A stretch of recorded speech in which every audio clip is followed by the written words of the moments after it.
Sejam todos muito bem-vindos a mais um episódio do podcast Opinião. E hoje um convidado de excelência, nos sentimos muito orgulhosos pelo aceite do convite. Temos aqui a honra de receber hoje no podcast Opinião Segura nosso grande amigo jornalista Fábio William. Seja muito bem-vindo. Ô Luciano, prazer é todo meu, muito obrigado aí fico lisonjeado por ter sido convidado por você. Então, estamos aí bater um papo com o pessoal e, de antemão, já feliz por estar aqui contigo. Excelente, até pela voz e postura, um dos meus grandes sonhos era ser radialista. Está realizando, de certa forma, agora também. Pois é, fui para a carreira policial, mas quem sabe a gente não faz um curso aí, não tenta se enveredar, né? Mas, de fato, o Fábio William é uma grande referência, né, para a população do Distrito Federal, e não só, até por conta das participações que ele teve aí no jornalismo nacional na Rede Globo, e é um grande, assim, faz parte, até estava comentando com ele aqui antes de iniciar o nosso bate-papo, né, faz parte até da história de Brasília, né, 27 anos trabalhando, entrando todo dia nos nossos lares, também com trabalho desempenhado em importantes rádios, né, aqui do Distrito Federal. Então é uma honra poder aqui conhecer um pouco da história de vida, da caminhada profissional. Vocês vão se surpreender aqui com algumas características e a caminhada profissional para além do jornalismo, né, Fabiolinha?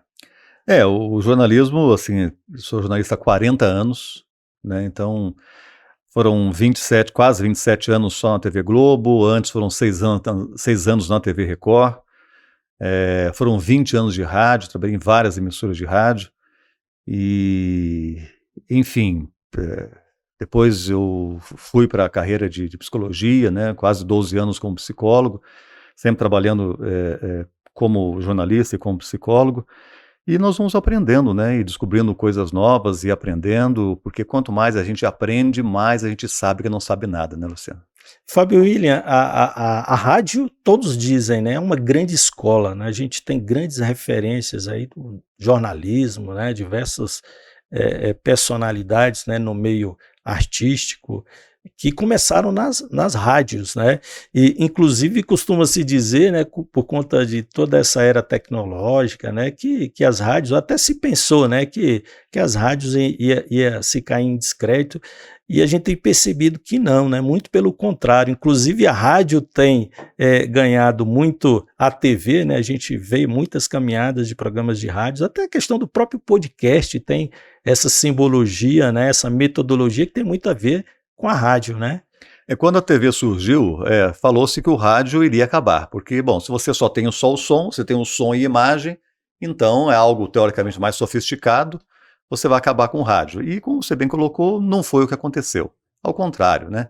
E o rádio, hoje nem tanto, até por conta, né, da internet que você mostra, mas o rádio, ele também sobreviveu porque ele tinha uma magia muito grande. Então, na TV, você está vendo, bom, é isso aqui, pronto, acabou, não tem como melhorar. Agora, no rádio... que quebra um pouco o encanto, exatamente, né? Isso. E o rádio tem o encanto. Então, eu me lembro, por exemplo, eu fazia um programa na Radioatividade FM, isso em 89, 88 para 89, que era um programa romântico chamado Clube do Coração. Clube do Coração. Então, a gente falava lá os poemas, né, aquelas músicas românticas, aquela coisa toda tal. Então muita gente, né, que gostava da nossa voz, gostava, porque no rádio você dá lá a sua voz e o seu jeito de se comunicar. O resto a pessoa preenche as lacunas. E aí a pessoa imaginava, por exemplo, eu estava falando lá, imaginava um Luciano assim, né, um cara de porte e tal, bonitão, não sei o quê, e quando me via, normalmente se decepcionavam muito. Então eu nem gostava que fosse me conhecer, porque imaginava um cara alto, forte. Fora as paixões, né, que devia surgir. Paixões e às vezes, e por isso às vezes eu até preferia que não me conhecessem pessoalmente, que é justamente para não se decepcionar. Pô, mas é interessante, né, e a rádio, né, ela evoluiu. E a gente vê agora, a maioria dos programas de rádio são transmitidos, né, ao vivo, seja pelo Instagram, pelo YouTube, porque justamente dentro desse processo de evolução, né, da comunicação. E dentro dessa questão, Fábio William, eu gostaria de te ouvir justamente porque, assim como a rádio ela está cada vez mais forte, né? Há um consumo, seja no trânsito, ainda mais o indivíduo às vezes passa 1 hora, né, no trânsito. Aqui em Brasília isso já acontece, né? Aqui tá Então ali é um impossível. momento de você ligar a rádio ali e ouvir algumas notícias, né? Acompanhar alguns programas, ouvir uma música, né? Você está em casa, se liga ali na internet, vai assistir um podcast. Então, houve um processo de adaptação da rádio, né, dentro de um formato mais atrativo para o público de maneira geral, né? A gente percebe, inclusive, algumas evoluções, né? A gente tem, por exemplo, a Rádio Jovem Pan, que era uma rádio, né? Eu cresci como adolescente, sempre ouvia a Rádio Jovem Pan, porque era tido uma rádio muito voltada ao público jovem, né? E hoje a Jovem Pan, ela evoluiu para um programa de política, inclusive, às vezes até o pessoal reclama que fala-se muito de política, mas há uma evolução da população, né? Do conteúdo que a população absorve. Então a rádio, ela tem acompanhado, e eu vejo assim com um olhar assim de muito carinho pela rádio, né?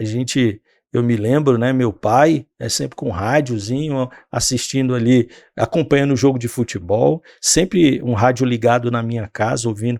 É um costume que a gente tem até hoje, Eu ouvi né? muito jogo no rádio. Em casa, assim, dificilmente a gente fica o silêncio, tá ligado às vezes a TV para ouvir as notícias, né? Tá preparando o café da manhã ali, tá É a a companhia, né? TV ligada, é a companhia de muitas pessoas, né? Então, e é uma responsabilidade, né, também. Mas, Fábio William, e assim, quando a gente fala de, entre aspas, de concorrência, né, entre a rádio e a TV, hoje as redes sociais têm ganhado muito espaço, podcasts, né? Hoje as pessoas entram no YouTube e ficam ali horas, né? Aquilo que acontecia às vezes quando o indivíduo chegava em casa cansado e assistiu um jornal, né, para se manter informado, ou às vezes até no celular, né, as pessoas estão ali sempre acompanhando. E também se falou no fim da TV, né, no fim do telejornalismo.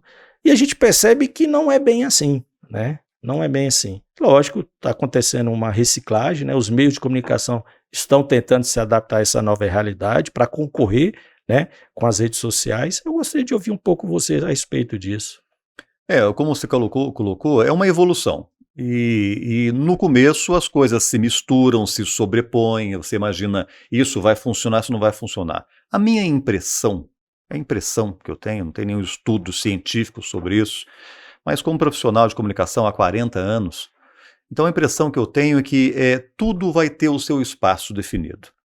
Então, muita gente hoje acaba se informando por rede social, o que não é algo seguro.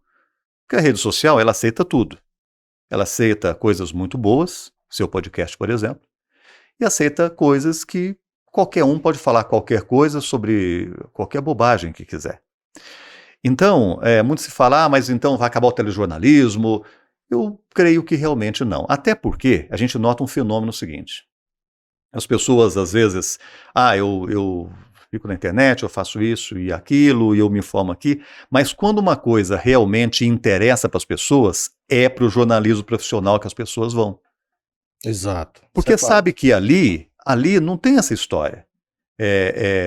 O fato, quando um site profissional, quando uma TV, quando uma rádio, quando há jornalismo profissional, há comprometimento, há censura, no sentido de se tiver errado você vai ser punido por aquilo. O jornalista, a única coisa que o jornalista tem é a credibilidade. Se não acreditarem em mim, acabou. Acabou. Não tenho nada, não adianta. Não interessa se você é alto, loiro, olhos verdes, se você é moreno, se você é negro, se você seja o que for, se você tem doutorado, se você não tem. A pessoa precisa olhar para você, você tem que passar credibilidade para aquela pessoa. O que você disser, a pessoa pode concordar ou não, mas sabe-se, bom, o que o Luciano falou, o que o Fábio falou, ele é verdade. Pode ser que ele está vendo lá, esse copo está escrito do podcast Opinião Segura. A pessoa está enxergando o outro lado. Não, aqui está tendo uma outra coisa. Só que tem que saber que eu falei, aquilo que eu estou vendo é real. Ela pode concordar ou não, isso é uma outra história, mas precisa ter credibilidade. Então o jornalismo profissional, ele goza dessa credibilidade. Então eu acho que tudo tem o seu espaço. Então as redes sociais, a internet, hoje há um boom dos podcasts, né? O que é muito bom, porque isso democratiza, porque ninguém mais precisa de uma emissora de televisão, por exemplo, para você montar o que você está fazendo aqui. Para colocar a sua opinião, a sua verdade, o seu modo de enxergar as coisas, e isso é muito salutar. Mas quando eu vejo, por exemplo, que quando realmente se acontecer alguma coisa que as pessoas precisam, olha, eu tenho que ter essa informação, é para o jornalismo profissional que as pessoas vão, o que é muito bom também. Então eu acho que tudo tem o seu espaço, então tudo vai se assentar. Eu acho que são questões de filtros, né? Se a gente for observar, o jornalismo oficial, ele tem diversos filtros, começando pelo profissional, né? Que existe uma fiscalização até do próprio sindicato jornalista, né? Existem diversos organismos que, de certa forma, controlam entre aspas, né? É um filtro que se faz ético, profissional a respeito da notícia que se leva e da forma com que se leva, até porque a gente sabe que é o peso que existe numa fala de pessoas e autoridades no mundo do jornalismo, determinados organismos de comunicação.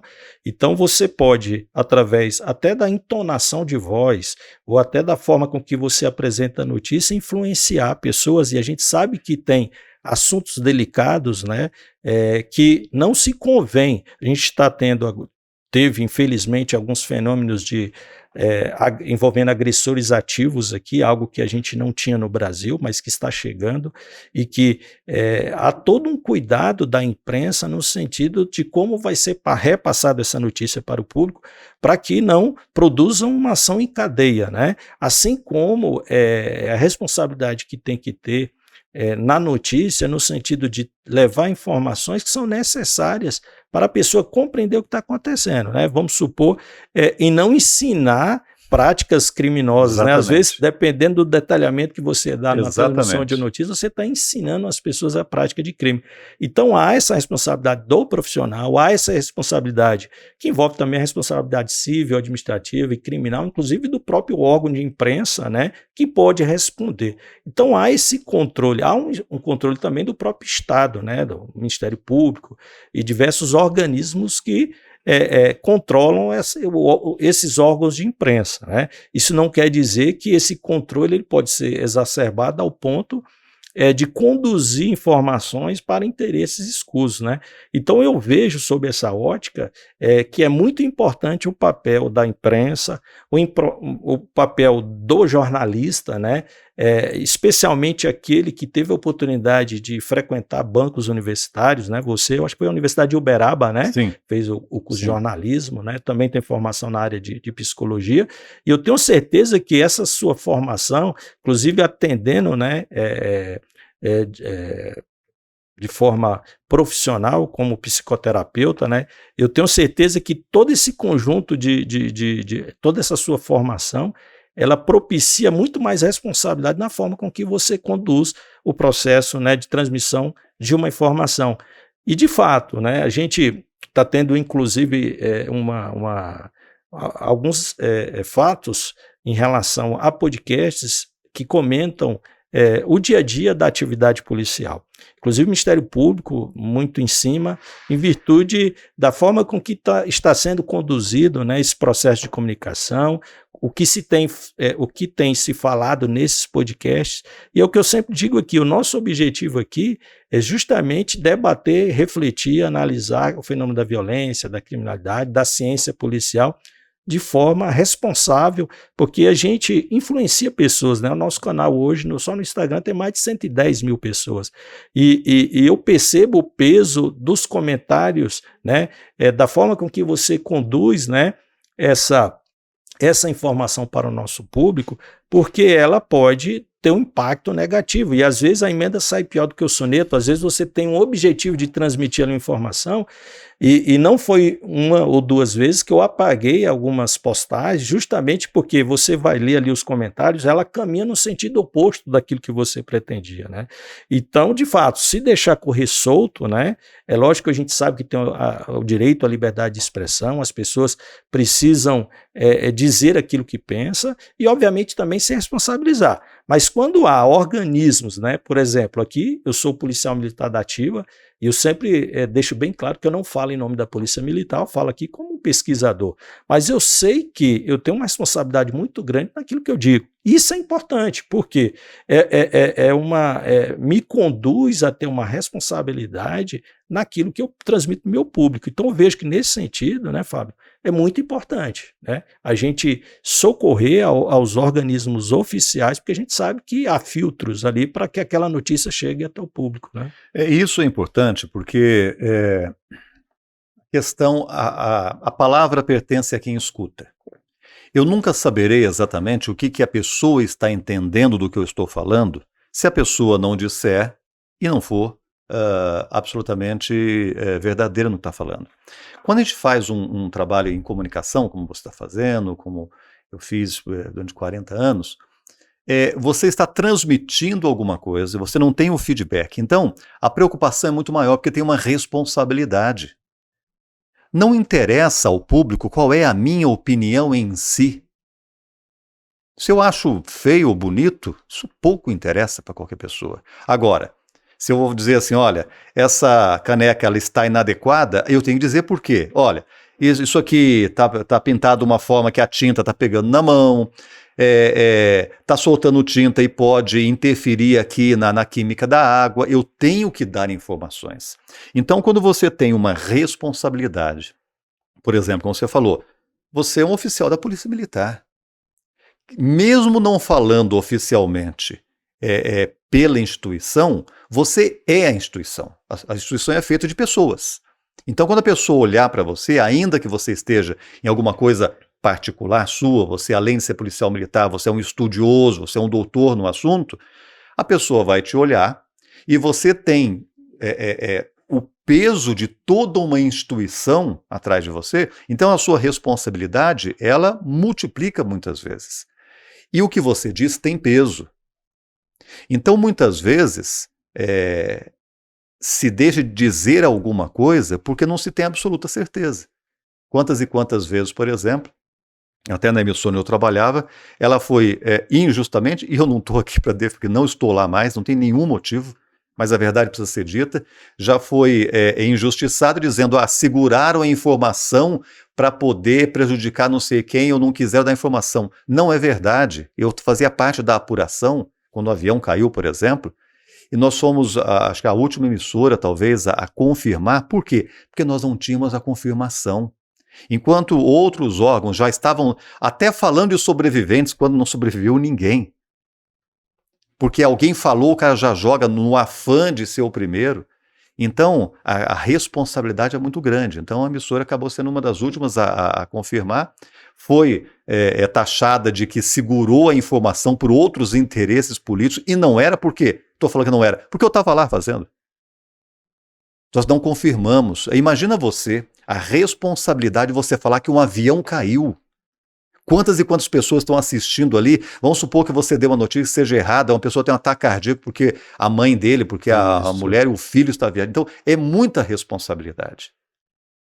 Então, quanto, por exemplo, com relação à polícia, um jornalista sério, profissional, não tem interesse algum em... Mesmo que eu dei um furo jornalístico, porque eu me adiantei a tal coisa, atrapalhar o trabalho da polícia. Que interesse eu tenho como cidadão, como pai de família, de dar uma informação que vai atrapalhar um trabalho policial, que vai impedir uma prisão de um marginal qualquer? Nenhum interesse. Então, muitas vezes isso é feito, às vezes por má fé, às vezes por inocência, às vezes por falta de conhecimento. Então, assim, é realmente importante. Então, o comunicador, então, ao mesmo tempo que é muito bom essa democratização, ela também é perigosa em certos assuntos, porque nem todo mundo tem às vezes essa responsabilidade, às vezes esse conhecimento. Não é por maldade, a pessoa fala achando que está tudo certo. Não está. A gente tem que ver um alcance muito maior, como você falou, e quanto maior o veículo você está, então você tem aqui 110 mil seguidores, a sua responsabilidade é infinitamente maior do que quem tem 10 mil, que é maior do que quem tem 5 mil e assim por diante. Quanto mais você crescer, mais responsabilidade você tem. Então uma coisa é um soldado falar uma coisa, um cabo falar alguma coisa, um sargento falar, vai aumentando, é um tenente-coronel dizer alguma coisa. É um doutor em segurança falar alguma coisa. Então, junto com o conhecimento, junto com o seu nome, vai também a sua responsabilidade. E quanto mais alto você está, mais responsável você é. Então, todo cuidado é pouco em relação... Porque não é só uma informação, a gente mexe com vida. Se eu vou lá, pego uma informação e jogo uma reportagem, uma denúncia, mesmo que depois essa denúncia seja desmentida, o que já foi para o ar, já foi para o ar. Então é uma responsabilidade muito grande você dar informação. Você está mexendo com a vida das pessoas, com a reputação das pessoas, com a saúde das pessoas. Se você dá uma informação que ela está truncada, não vou nem dizer errada, truncada. Então até a forma como você coloca, isso precisa ser pensado, precisa ser analisado, precisa ser refeito, precisa ser pensado, porque não é simplesmente eu vou lá e dou a informação. Não é uma notícia do vizinho, chama o vizinho no muro e fala assim, sabia do fulaninho lá, aconteceu isso, isso e aquilo. Então assim, é toda essa responsabilidade que é preciso que o comunicador tem, que você tem. Então quando você senta aqui para bater um papo, a sua responsabilidade é grande, porque você tem uma audiência muito grande e se as pessoas estão te ouvindo, por quê? Porque elas consideram você uma referência. E quanto mais referência você é, mais responsável você tem que ser. Não, e Fábio William, tem algumas questões assim que a gente sabe que é importante, né? Por exemplo, a comunicação não violenta, né? O corpo fala. Então, é a entonação de voz, é a forma com que você apresenta a notícia, e tem uma responsabilidade no sentido da impessoalidade, né? E o Fábio William aqui trouxe até uma novidade que eu não sabia, embora a gente faz um levantamento muito aprofundado, né, do currículo, da história, mas eu não sabia que o Fábio William é filho de um policial militar, o que me honra muito, até ouvir, e aí eu até peço desculpas, né? Ele mencionar que, quando mais novo, tinha um sonho de ser policial militar, assim como eu falei para ele também que eu tinha um sonho de ser radialista, né? Muito interessante essa questão que nos aproxima, né? Então, e eu fico imaginando aqui das diversas notícias de violência policial que a gente sabe que infelizmente acontece, todas as profissões há erros. Eu costumo dizer que a gente tem que ser transparente, saber reconhecer os nossos erros para que a gente possa evoluir como polícia, né? Então a gente não pode jogar a poeira para debaixo do tapete. Eu tive a oportunidade de trabalhar 8 anos na corregedoria de polícia, trabalhava com processos demissórios. É triste cortar na própria carne, mas eu me sentia muito orgulhoso, porque eu tinha uma parcela, é lógico, uma responsabilidade muito grande, mas eu me sentia uma peça muito importante dentro daquela máquina, no sentido de auxiliar as nossas autoridades a tomar a triste decisão, né, de excluir dos nossos quadros pessoas que não têm capacidade de permanecer nela. Então a gente tem que cortar na própria carne, assim como dentro do jornalismo a gente tem, dentro da magistratura, do Ministério Público, em todas as carreiras, né, da medicina, há maus profissionais, e a gente tem que cortar na própria carne, para que a gente possa, de fato, aquele profissional que se conduz de maneira adequada, porque é triste, né, Fábio William, quando a gente, às vezes acontece um incidente, né, envolvendo um policial, que aquilo chega à imprensa, ainda mais quando envolve um oficial, né, um coronel. É triste você às vezes entrar no elevador, quem mora num prédio, ou entrar no seu condomínio ali, e você assim, se sente às vezes envergonhado por aquele colega que praticou determinado ato. Eu acho que isso também já deve ter acontecido com você em relação ao jornalismo, até o trabalho que você também desenvolve como psicólogo, né? Em todas as profissões, né? E aí eu fico aqui imaginando, e notícias, como é para você, ou foi para você, noticiar, sabendo a referência que você até já me falou um pouco aqui antes da gente começar o nosso episódio, a referência que você tem do que é um policial militar, né, da educação que seu pai te deu, dos exemplos que com certeza seu pai comentava de situações que aconteceram na rua e que ele comentava com vocês, e que isso também fez parte do seu processo, né, de amadurecimento como pessoa, e noticiar, né, justamente dentro da concepção que você tem do que é ser um policial militar, né? Como você bem colocou, assim, onde há pessoas, há problemas. Então, se tem ser humano, vai ter o bom jornalista, o mau jornalista. E nada pior do que um jornalista que diz mentiras. Uma pessoa mente, está errado. O jornalista mente, está errado 2 vezes. Um policial, um bandido rouba, está errado. O policial rouba, está errado 2 vezes. Se um médico não tem a responsabilidade que precisa ter, está mais errado que uma pessoa comum. Então, eu entendo quando você diz assim que, poxa, você também, ao mesmo tempo que é duro cortar na carne, também se sente orgulhoso, porque você está limpando um nome. Porque para o ser humano é assim. Se você prestar 99 favores e deixar de prestar um, você vai ser julgado pelo um que você não fez. Então, se você tem lá 1000 pessoas, 1000 jornalistas, 1000 juízes, 1000 médicos, 1000 policiais, se um não honrou a tua profissão, claro que todos vão ser jogados na lama. Isso é muito claro. O que é necessário, o que é preciso e o que é muito difícil é uma coisa de uma palavrinha pequena e que tem uma extensão muito grande, chamada empatia. Eu só consigo ter noção do que é o outro quando eu procuro me colocar no lugar do outro. Então, ser entrevistado é difícil, fazer entrevista é difícil. Ser policial é muito difícil. Família de policial sofre. Não é fácil. Então, na época, né, então isso foi há muitos anos, eu era garoto, então meu pai é da Polícia de São Paulo, se atrasava, não ia para casa, ele não tinha telefone. Família pobre, não tinha telefone, não existia celular. Telefone é um investimento na época. Você comprava uma casa, um telefone, era muito caro, então não existia isso. Não tinha como avisar. Então, assim, boa parte da minha vida, minha mãe chorando, achando que meu pai tinha morrido, e eu chorando, minha mãe chorando, preocupado com meu pai. Então, assim, uma das maiores alegrias da minha vida, qual era? Eu ganhei uma bicicleta? Não. Ganhei um presente, fui no parque? Não. As maiores alegrias que eu tive na vida era ver meu pai chegando. Vivo.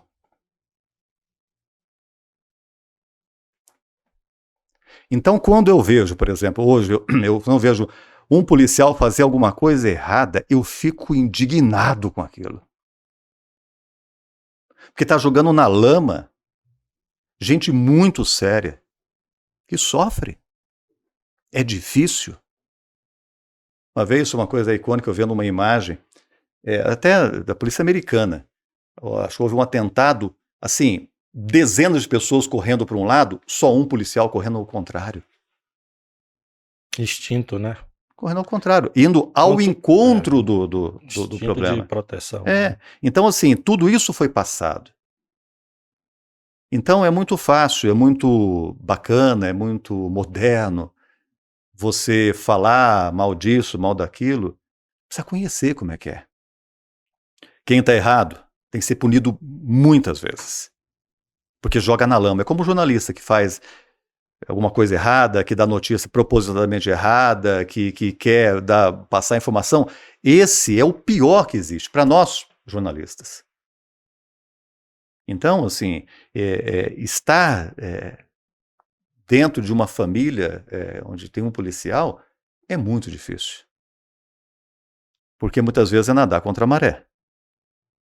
E aí você leva um nome porque um sujeito fez alguma coisa errada, e é isso que vai... E tem que a conotação é essa mesmo. Então, por exemplo, mas o policial é honesto, é obrigação dele. O jornalista deu a notícia correta, é obrigação dele.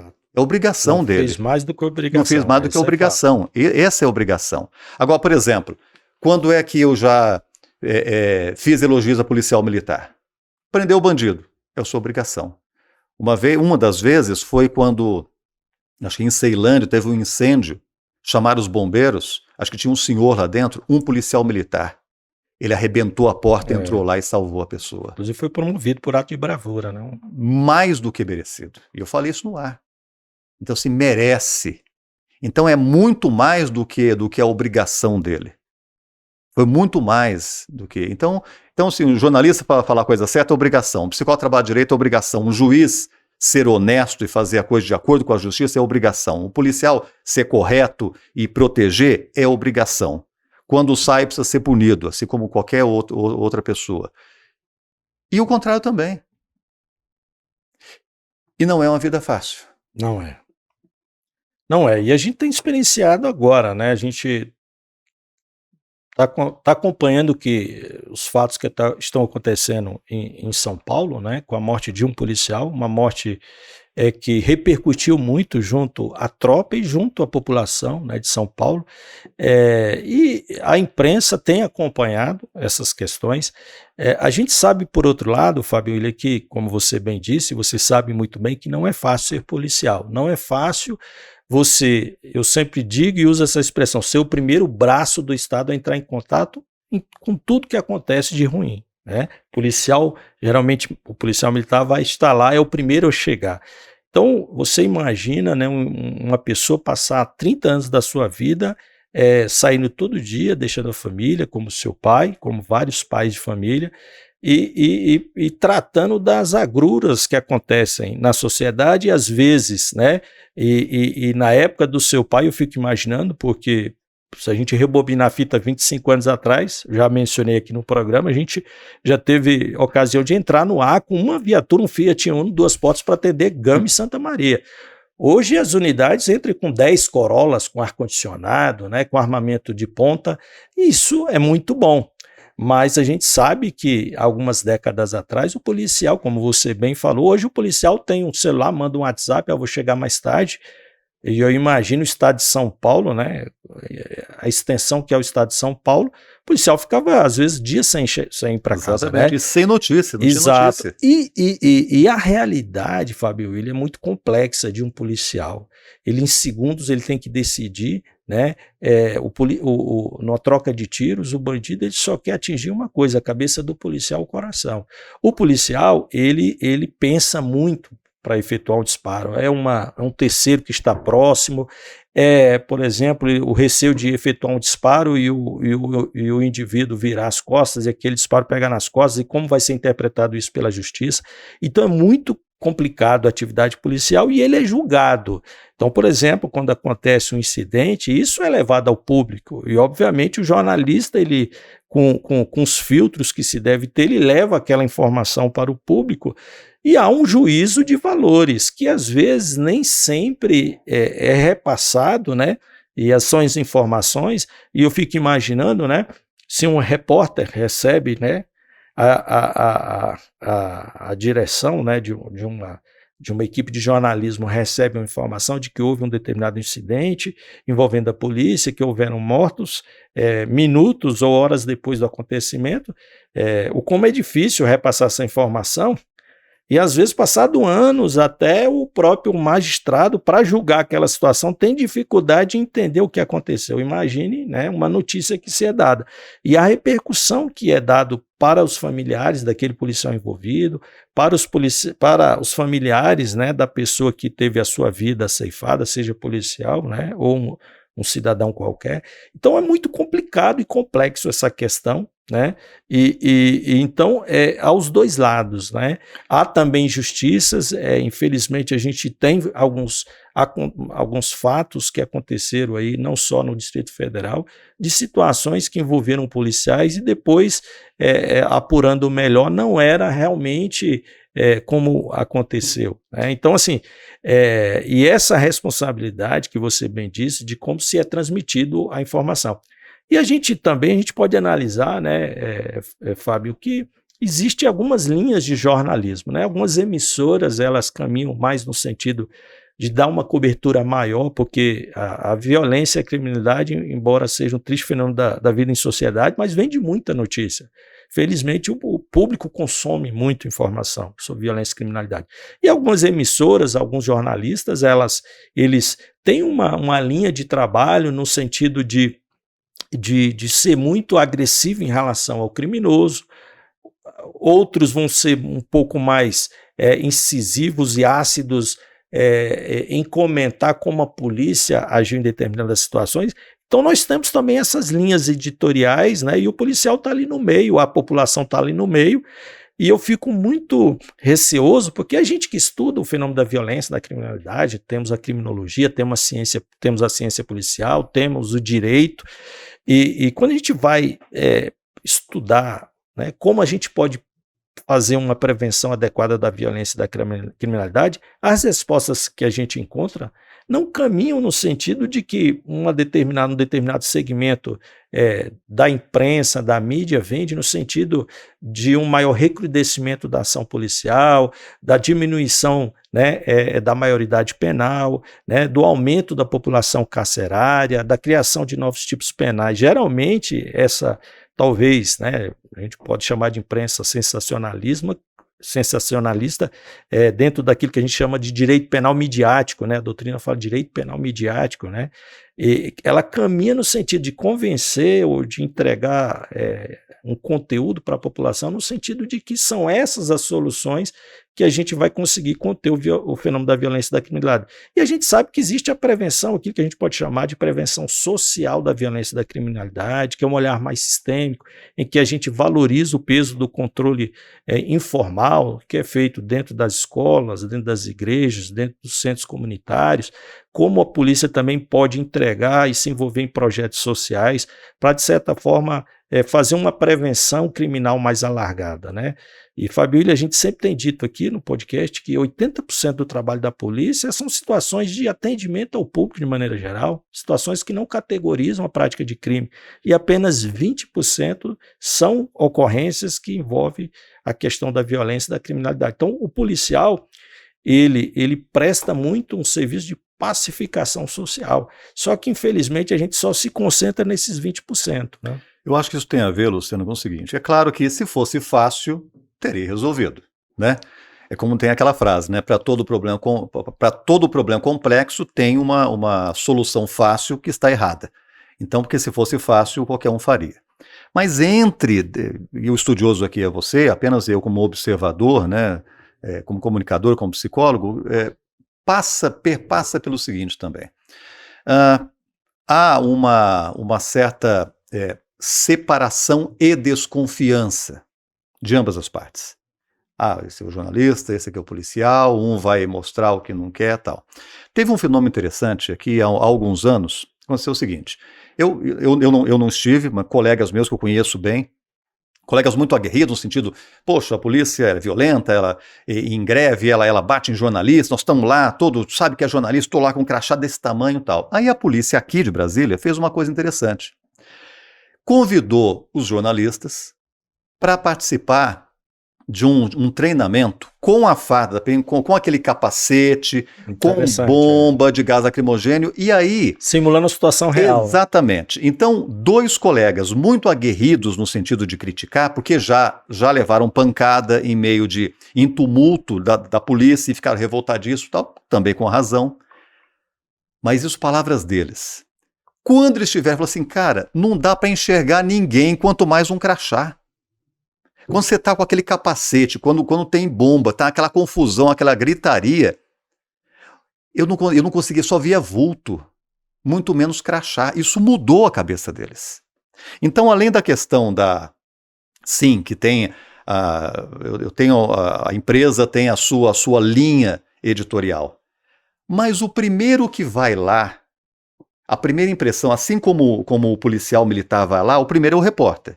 Você tem editor-chefe, você tem o editor, tem um monte de gente, pauteiro, mas quem vai lá? Então, o repórter é o policial militar que vai lá na ocorrência. Então, esse que vai lá, ele precisa entender. Então, eu assim, de uma maneira muito... eu imagino que há uma responsabilidade também da instituição policial militar de poder olhar para assim, como fizeram dessa vez. Foi só isso, mas poderiam ter feito mais. De falar assim, deixa eu mostrar como é que é. Deixa eu mostrar como é que faz, que jeito que é, para entender como é que é o meu trabalho. Então existe muita desconfiança mútua, porque eu acho que a sociedade inteira ganharia. Porque aí você iria punir com mais veemência e mais clareza maus policiais, como tem mau profissional em qualquer área, porque são seres humanos, e você premiaria bons policiais. Porque eu, como cidadão, como pai de família, o que eu quero? Eu quero bons policiais. Quanto mais policial tiver bom, melhor.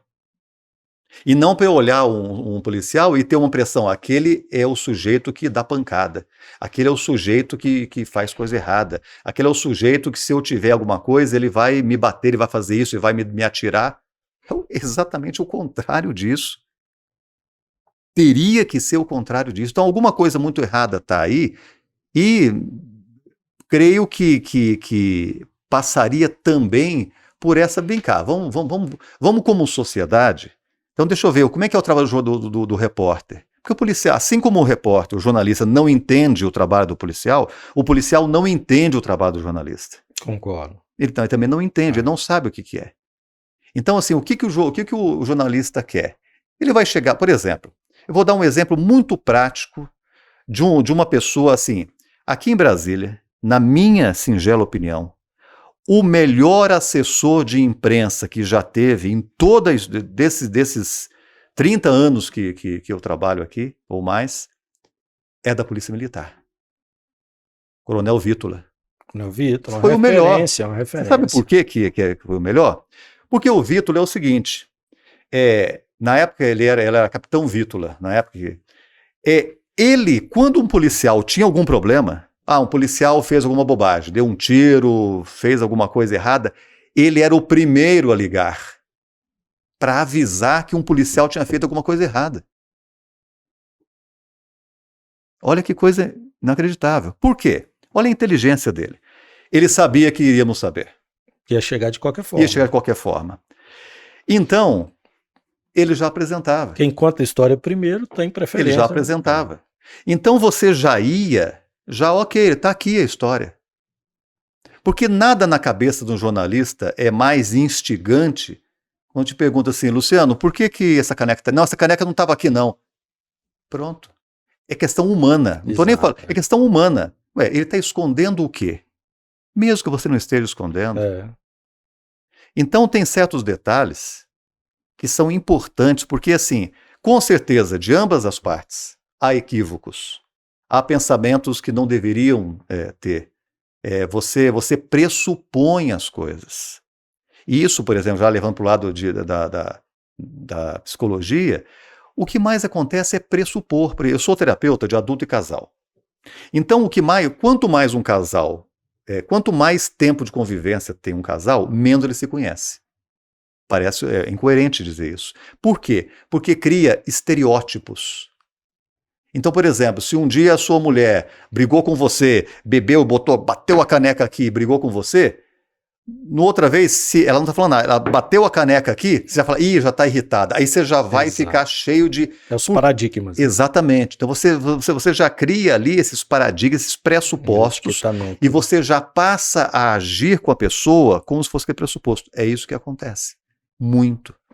Então, se as instituições, seja jornalismo, como geral, a polícia, a magistratura, o Ministério Público, se houvesse um pouco mais de boa vontade e humildade de todas as partes, de não achar que eu sou bom porque eu sou jornalista, você é policial, eu sou bom porque eu sou policial, não sou jornalista, eu sou bom porque eu sou juiz. Não, todos nós somos importantes.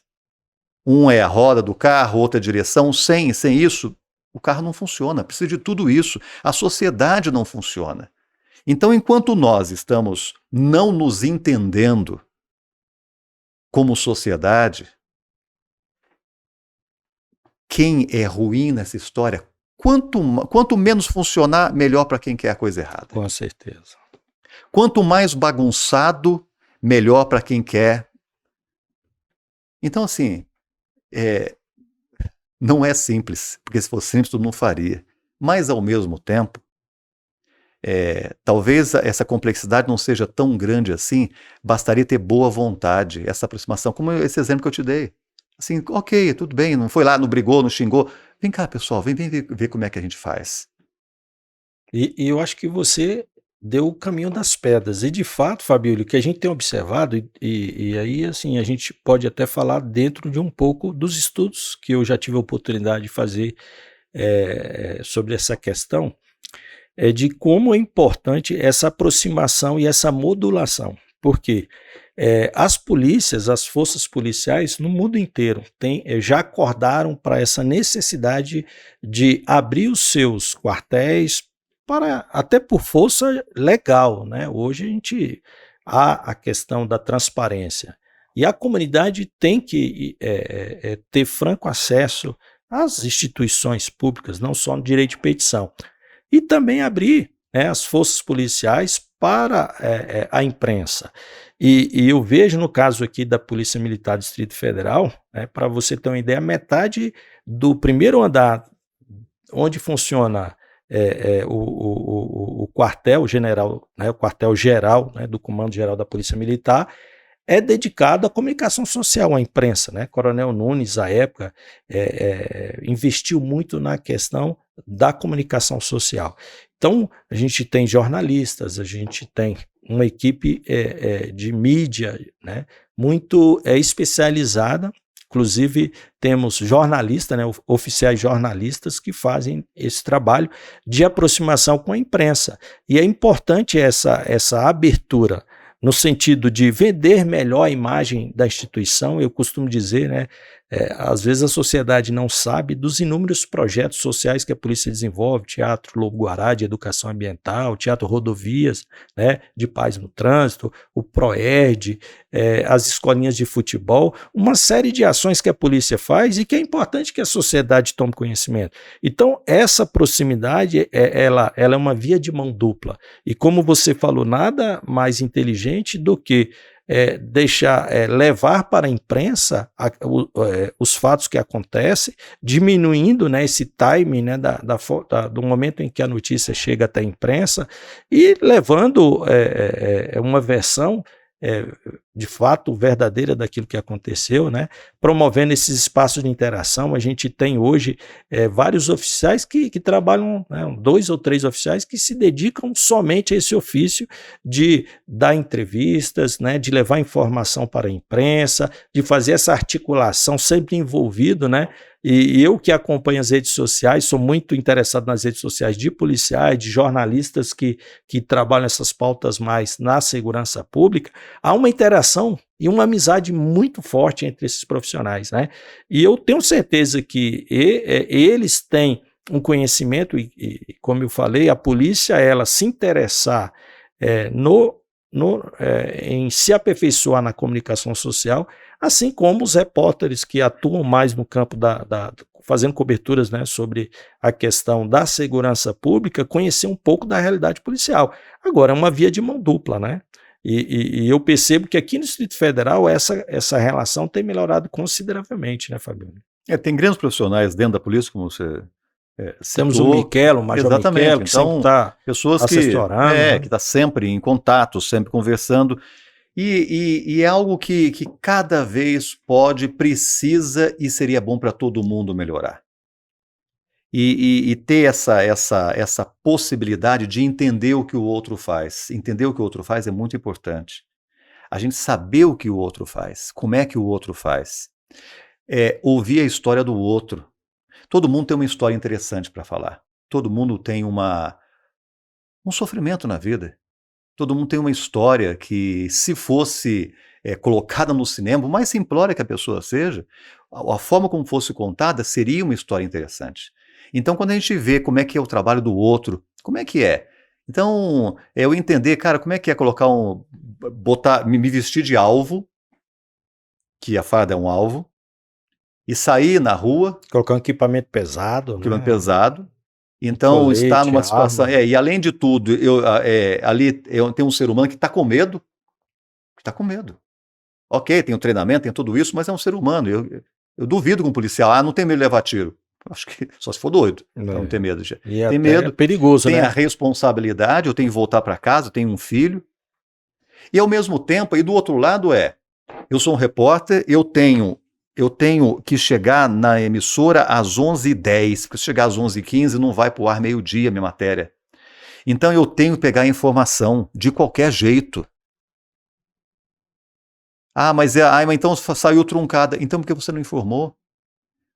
Ok, o jornalista tem obrigação. É a obrigação dele fazer correto. Não fez mais do que a obrigação quando dá a notícia correta. Só que como se trata de um ser humano, ele tem um chamado deadline. Então se o coronel fulano de tal não me deu a informação, eu vou pegar com o tenente-coronel. Se não deu, eu vou pegar com o capitão. Não deu, vai ser com o primeiro-tenente. Soldado, o que aconteceu? Aconteceu isso e aquilo. Aconteceu. Eu peguei a informação. E eu fui. Mas o soldado não tinha todas as informações, porque não sei o quê, e por que você não deu? Tinha um governo aqui, passado, já vários anos, que mexia, reclamava, eu cobria o Palácio Planalto. Porque, então o presidente sempre reclamar porque saiu no Jornal da Globo alguma coisa mas não era bem assim. Por que vocês não informaram? Mas não desciam para informar, ficar segurando informação. Aí reclamava, não foi a informação completa, não é bem assim. Por que os senhores não desceram? Cadê o porta-voz que não desceu? Sabe a hora que é o telejornal, sabe a hora que vai para o ar, deveria ter profissional, e eu acho que até tem, eu até acho que os profissionais falavam, mas aí a autoridade, não, vamos deixar. E aí vai responder por isso. Então, assim, só que para isso, precisa entender. Não só com relação ao policial, o repórter precisa entender como é que é o trabalho do policial, como é que aquilo é difícil. O policial entender o que é o trabalho do repórter. Um não está ali para atrapalhar a vida do outro, ao contrário. Enquanto sociedade, seja em que nós vamos atuar, se todo mundo atuasse em sintonia para o bem, a bandidagem, a marginalidade, não teria tanto espaço como tem. A corrupção, seja marginal lá da rua, ou seja o marginal dos gabinetes. Então, pessoas de bem, seja da polícia, seja da magistratura, seja do Ministério Público, seja do jornalismo, se a gente não estiver trabalhando como uma sinfonia, que seria o ideal, cada um é um instrumento diferente, mas todos tocam para o bem comum, seria muito melhor. Porque enquanto há essa dissintonia, quem ganha é o marginal lá da rua, desde o bandido, o estuprador, o ladrão, o assassino, até os marginais dos gabinetes. E já houve tempo, né, Fabioine, aqui o policial até era proibido, né, de se manifestar, de dar uma entrevista. Hoje a polícia ela está muito mais aberta. Obviamente existem, né, oficiais que são capacitados, têm formação para isso, tem todo um treinamento, né, uma capacitação para que ele possa dar uma boa entrevista, ter muito cuidado naquilo que se fala, obviamente, né, porque há essa responsabilidade, né, não no sentido de vender o melhor da polícia apenas, mas no sentido de ter a responsabilidade de dar uma entrevista que ele, com a fala dele, ele também não esteja... Não é fácil dar entrevista. Não é fácil, é muito difícil. Então, assim, né? Eu estou aqui nervoso, porque eu sou acostumado a entrevistar. Ser entrevistado, para mim, é diferente. Então, e você é julgado por aquilo que você fala. E ser impessoal também, né, no sentido de levar uma informação Exatamente. E levar credibilidade naquilo que ele diz, né? E hoje não, hoje a polícia, o policial militar, o nosso soldado, ele tem preparação, ele tem formação, obviamente ele tem a responsabilidade naquilo que ele diz, né, dando uma entrevista ao vivo, mas não há essa proibição e essa vedação. E é lógico, né, a gente tem os nossos canais oficiais para levar informação, a polícia militar tem se utilizado também das mídias sociais, né, o nosso Instagram já está com quase 200 mil seguidores da Polícia Militar. Então são ferramentas que são criadas para que, a partir de vídeos curtos, você também possa informar a população, né, Fábio? Agora, Fábio, assim, a gente já está caminhando para a parte final do nosso podcast, infelizmente é apenas 1 hora o nosso programa, e eu não poderia deixar de explorar essa sua experiência também como psicólogo clínico, né? Também é especializado em hipnose clínica, e a gente sabe, dentro da minha caminhada acadêmica e profissional, tive contato com a psicologia e até costumo dizer, Fábio, que um outro ponto em comum, né, já depois um pouco mais de maduro, embora seja difícil, né, a gente que ficou muito tempo em bancos acadêmicos, né, mas hoje seria um curso que eu teria interesse hoje, já passou pela minha cabeça fazer um curso de psicologia, me identifico muito, Então faça. até pelo meu estudo na área de mediação de conflitos, né, a gente adentra muito a questão dos aspectos de comunicação não violenta, né, de psicologia, porque dentro também da segurança pública é um fenômeno, é algo que bate muito a nossa porta, que são as doenças mentais, né? Não é fácil você conviver, passar muitas décadas, né, da sua vida combatendo e enfrentando a violência e a criminalidade. Então a gente tem um alto nível de adoecimento, né, de absenteísmo por conta de doenças psicológicas. Infelizmente, as polícias brasileiras ainda não acordaram para a necessidade de um acompanhamento mais considerável, né? Eu me lembro quando eu era tenente, né, oficial de dia, a gente tinha problemas, o policial que se separou, né, da esposa, e às vezes um policial chegava e falava, ô tenente, o fulano ali não está muito bem, parece que se separou da esposa, está com problema, e às vezes você chegava, conversava com esse policial, deixava ele no quartel, né, para não pudesse tirar o serviço numa condição em que não se permitia. E a gente relatava aquilo numa parte, eu lançava no livro, mas sabendo que infelizmente não havia, e ainda não há de forma adequada, um acompanhamento satisfatório de policiais que infelizmente são acometidos de doenças ou se envolvem, né, numa ocorrência em que infelizmente teve que usar o uso da força e ceifar de uma vida, e a gente sabe o peso que até situações que nós já tivemos, né, de sniper nosso, que tem toda uma preparação para efetuar um disparo comprometedor e que após o disparo o ser humano não nasceu para tirar a vida de outra pessoa. Então, a gente sabe que a gente tem uma tropa adoecida, o índice de autoextermínio nas polícias, nas corporações policiais é elevado, né, de alcoolismo, uso de drogas também é um problema que a gente tem, e a gente percebe aí uma ausência de um acompanhamento adequado, seja um acompanhamento psicológico, psiquiátrico, né, para tratamento desses nossos policiais, embora a gente saiba que a gente vive uma sociedade doente. São poucas as pessoas que têm a oportunidade de ter, eu costumo dizer, hoje eu me convenço disso, que todo indivíduo tem que fazer terapia, né? E é um tratamento que não é por toda a vida. A gente sabe que a ciência, a psicologia, né? Você ter oportunidade hoje, a gente vive numa sociedade anestesiada, né? Então a gente dificilmente encontra pessoas para que a gente possa falar das nossas agruras, dos nossos problemas, né? Então, quando nós temos um profissional que às vezes, né, é chamada escutativa, né? Só de você encontrar alguém para lhe escutar e trazer uma palavra, né, de esperança, né, uma experiência de vivida, não só experienciada nos bancos acadêmicos, mas também uma experiência de vida, né? Então, eu gostaria de ouvir você falar sobre essa questão de como você enxerga hoje esse adoecimento da nossa sociedade. Infelizmente, a gente vive uma sociedade extremamente violenta ainda, né? Embora os números de homicídios tenham diminuído, né? A gente já teve mais de 60 mil homicídios em 2017, hoje está caminhando para 40 mil, mas ainda é muita gente perdendo as suas vidas por conta da violência.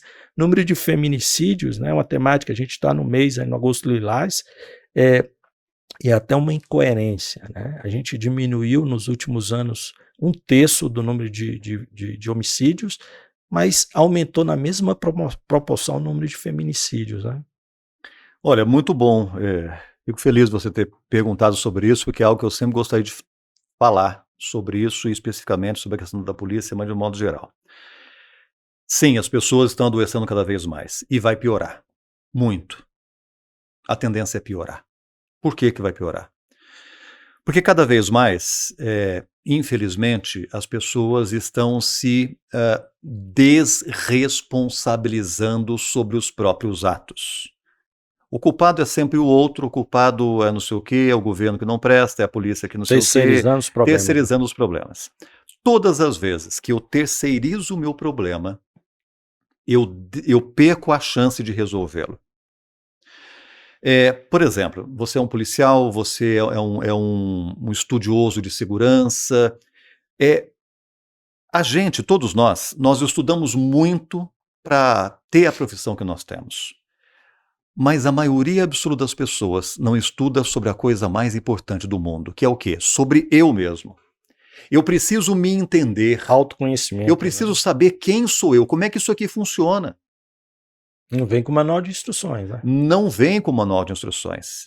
É um mergulho. Então, a psicoterapia, a hipnose clínica, o autoconhecimento, ele é imprescindível. É como você ter, eu tenho um telefone, mas eu, por exemplo, eu sei ligar e entrar na internet, só que ele tem N funções que eu não uso. É como se você tiver, alguém fala assim, olha, você vai ter que fazer uma incursão num lugar aí meio complicado, tá aqui uma arma de último tipo tal, você não sabe usá-la, e aí? Não adianta nada.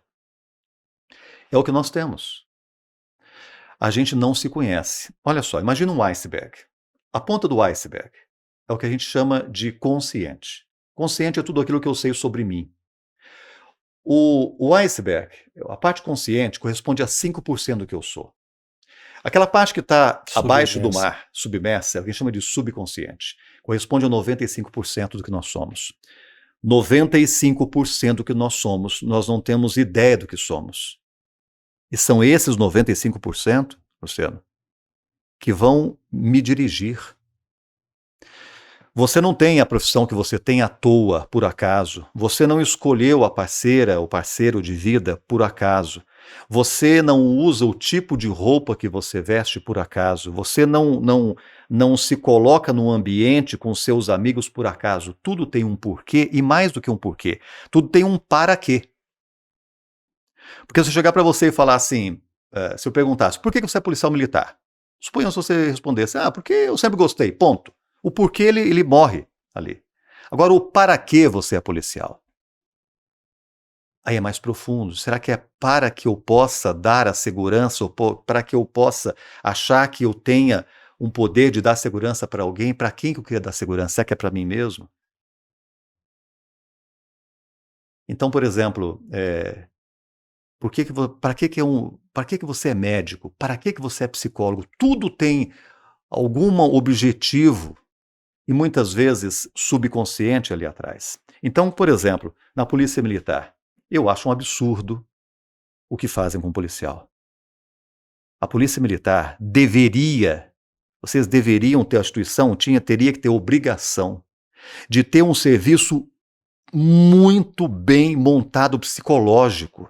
Não é ter um policial psicólogo até porque ainda existe, tem mudado muito, felizmente, mas ainda há um certo estigma.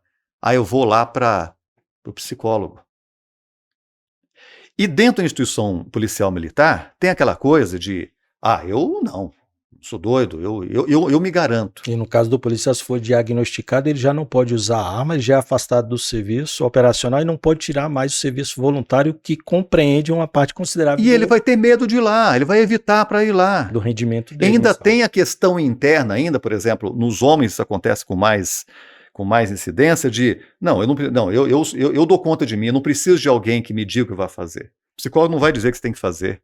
Então, principalmente a polícia militar, o policial militar, o sujeito acorda, ele não sabe o que ele vai lidar, ele convive com ansiedade o tempo todo, é o medo do que aquilo que não aconteceu.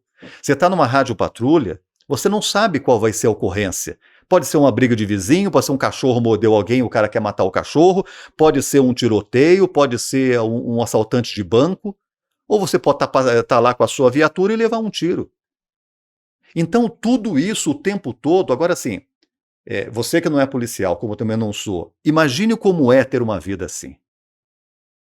Então, teria que ter um governador, um secretário de segurança, porque o comandante da PM não vai dar conta de fazer isso sozinho. Tinha que ter um político que tivesse essa consciência de falar assim, olha, eu vou investir na saúde mental do policial, porque se eu investir na saúde mental do policial, eu vou estar garantir é uma palavra forte demais, mas eu vou estar fazendo com que a população tenha um melhor trabalho, um melhor serviço. Perfeito, E concordo. tem que ser, não é esperar o policial começar a dar alteração para ir, porque aí já é a ponta da linha, amigo. Porque se eu pirar, eu posso falar alguma bobagem no ar, eu posso dar alguma coisa, falar alguma coisa inadequada para algum paciente meu, só que ninguém vai morrer. Se eu tô com uma arma na mão, eu pirei. E aí? A responsabilidade quando um policial pira é do governo também, Com certeza. porque não deu condições de trabalhar. Então, um policial, ele tem que ser. Então, qualquer outro profissional tem que ser muito vigiado, o policial mais ainda. Só que você tem... Por quê? Porque ele anda armado. Porque ele pode me atingir, que eu não sou um bandido. Agora, para isso, tem que dar condições. E desde o início, tem que ser obrigação. Embora a psicoterapia não possa ser uma obrigação, mas teria que se fazer de uma forma que... Olha o seguinte, meu amigo, quer queira ou quer não, tu não é obrigado a passar... Fosse fomentado, né? Até porque, vamos supor, eu estou precisando, mas eu tenho vergonha. Você está bem tranquilo. Como você é obrigado a passar, todo mundo é obrigado a passar, eu vou ter mais tranquilidade até de chegar. Antes de eu chegar numa situação, porque assim, ele está com problema na família, está com problema financeiro, a mulher largou ele, o filho não obedece. Eu não estou nem falando de problemas mentais, reais. Eu estou falando do nosso dia a dia. Não estou falando dos psicóticos, estou falando dos neuróticos que somos nós todos. Pessoas boas fazem coisas ruins. Pessoas boas fazem coisas ruins. Não é porque ele acordou, não estou fazendo nada hoje eu vou dar um tiro numa criança, num tiroteio, eu vou mirar naquela criança e atirar. É incrível como bala de bandido não pega a bala de bandido ela tem está sempre direcionada, um dispositivo que nunca direciona para inocente. Né? Então, tudo isso é muito sério. Só que isso... se fala muito pouco, né? Se fala muito pouco, isso é muito sério, e político não está interessado por quê? Porque não dá... não dá visibilidade. Não dá visibilidade. Isso é fato. Não dá visibilidade. Dá visibilidade você começar a fazer um monte de obra, ao mesmo tempo, acabar com o trânsito na cidade, porque você quer mostrar que está fazendo obra. Você poderia fazer uma coisa muito mais coordenada, administrada, mas não, o importante é isso aí. E o resto se esquece, porque é isso que acontece. Porque não se tem responsabilidade de verdade. Porque eu quero fazer o meu marketing para eu ser eleito na próxima eleição ou eleger quem eu quero. E as coisas que são muito importantes, e aí se fala, e aí vem a hipocrisia. Aí se fala, porque estão fazendo isso e aquilo, e tem nada, conversa fiada. Tem o serviço, porque nós já fizemos matéria, tem o serviço aqui de... É uma piada, com um profissional de psicologia, é uma piada o que tem, me desculpe, mas é uma piada. Porque eu preciso disso, porque o cara está ali e o cara pode surtar. O cara está andando ali, tem um problema, ele está com a dívida dele atrasada, ele está com um problema não sei o quê, a mulher largou dele, o filho desobedeceu, o filho está mexendo com alguma coisa, ele tem que responder por alguma coisa que ele foi agredido e fez alguma coisa, e alguém filmou e ele está respondendo por aquilo. Como é que um cidadão desse vai agir de uma maneira tranquila, sossegada, calma? E o policial precisa disso. Precisa. Mas ele é treinado 6 meses de treinamento. E, Fábio William, é o que eu falei, né? 80% do atendimento da polícia é um atendimento direcionado à gestão de conflitos cotidianos dos cidadãos. Então, como é que eu vou ter uma capacidade de gerir e de mediar conflito entre indivíduos se eu não estou minimamente equilibrado, se eu não recebo um treinamento para agir dentro daquilo, né, que a gente estava conversando de uso progressivo antes da nossa entrevista, uso progressivo e moderado da força policial, né, é justamente isso.